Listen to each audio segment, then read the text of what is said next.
মানুষ তো আর একা বাঁচতে পারে না। জীবনে বেঁচে থাকতে হলে কেউ না কেউ জীবন সাথী হিসেবে প্রয়োজন। তো জীবন সাথীটা কেমন হবে, কেমন হওয়া উচিত সেই সম্পর্কে আজকে বলো। হ্যালো এভরিওয়ান, আসসালামু আলাইকুম। যাদের কাছে আমার ভিডিওটি পৌঁছেছে সবাইকে অনুরোধ থাকবে একটা লাইক দিয়ে ভিডিওটা শেষ পর্যন্ত ধৈর্য ধরে দেখার জন্য অনুরোধ থাকবে। তো যারা এই মুহূর্তে আমার ভিডিওটি ওপেন করছেন সবাইকে অনুরোধ শেষ পর্যন্ত দেখবেন। তো যা বলছিলাম, জীবনে আসলে বেঁচে থাকতে হলে তো মানুষ যেহেতু সামাজিক জীব, একা থাকা যায় না, কারো না কারোর সাথে থাকতে হয়। তো সেরকম প্রাপ্তবয়স্ক হইলে অবশ্যই একটা জীবনসঙ্গীর প্রয়োজন। আর একজন ভালো জীবনসঙ্গী কিন্তু সারা জীবনের সমস্ত চাহিদা পূরণ করতে সক্ষম। একজন ভালো জীবনসঙ্গী যেমন ভালো বন্ধু হতে পারে, ভালো কি বলবো মানে পার্টনার হতে পারে, জীবনের প্রতিটি ক্ষেত্রে তার সাথে যেমন সব কিছু সুখ দুঃখ সব কিছু শেয়ার করে চলা যায়, এরকম একজন জীবনসঙ্গী প্রত্যেকেরই কাম্য। তো আমি আজকে যার কথা বিশেষ করে বলবো যে ডক্টর ইউনুস, উনি একজন ওনার পরিচয় আর দিতে চাই না, আপনারা সবাই চিনেন জানেন। তো জীবনসঙ্গী হিসেবে ডক্টর ইউনুস স্যারের মতো হওয়া উচিত সবার। উনি একটা সাক্ষাৎকারে বলছিলেন তার বউ তাকে ছাড়া কাউকে চিনে না, সবাইকে ভুলে গেছে কিন্তু তাকে ভুলে নাই। তার সব কিছু ডক্টর ইউনুস স্যারকে দেন, খাওয়া থেকে শুরু করে দেখাশোনা সব কিছুই ডক্টর ইউনুস স্যারই করেন, কারণ তার বউ হচ্ছে অচল প্রায় অবস্থায়।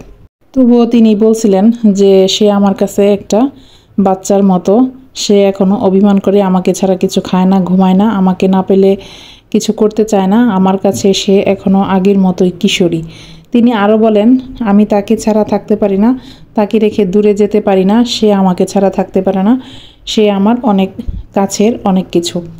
তো এই দেখেন, জীবন সঙ্গী হিসেবে এত চমৎকার কথা বলছেন ডক্টর ইউনুস স্যারের মতো কি আপনারা সবাই, আমি আপনি আমরা সবাই কি হতে পারি না?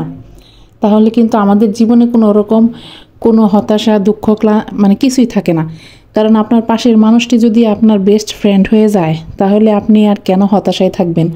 যেখানে উনি আপনার এত বেশি টেক কেয়ার করতেছে, সকল কথা কাজকর্ম সব কিছু শেয়ার করতেছেন, সমস্ত দুঃখ তার কাছে রাখতে পারতেছেন, বিশ্বস্ততার একটা জায়গা আছে, শ্রদ্ধাবোধের একটা জায়গা আছে, এবং সঙ্গীর প্রতি পারস্পরিক ভালোবাসা সৌহার্দ্য সব কিছু যেখানে একদম 100%, সেখানে আর আপনি অন্য কোনো দিকে আপনার মন খারাপ হওয়া বা হতাশা এইসবের কোনো স্থান নেই এইসব সম্পর্কে।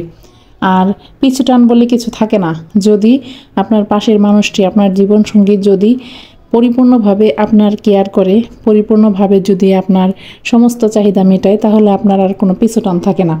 যেসব ফ্যামিলিতে এসব পিছু টান থাকে বা কোনো কিছুর ঘাটতি থাকে, তখনই কিন্তু অন্য কিছু থার্ড কোনো চিন্তা চলে আসে বা অন্যদিকে মনটা যায় বা মন খারাপ হওয়ার সুযোগ থাকে।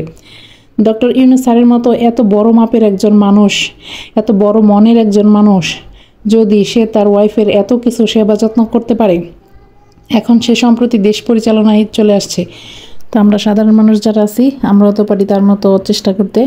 তার কাছ থেকে আসলে শিক্ষা নিয়ে আমাদের নিজেদেরকে পরিবর্তন করা উচিত এবং প্রত্যেকেই পাশের মানুষটিকে ভালো রাখা উচিত। ঠিক বললাম কিনা জানাবেন। আজকে লাউ দিয়ে মাছ আর শেষে যে ফ্রোজেন করা ধনিয়া পাতা দিয়ে দিলাম।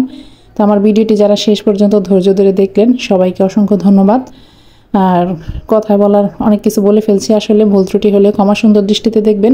ভালো লাগলে কিন্তু ভিডিওটি অবশ্যই লাইক, কমেন্ট এবং শেয়ার করে দিবেন। সবাইকে ধন্যবাদ।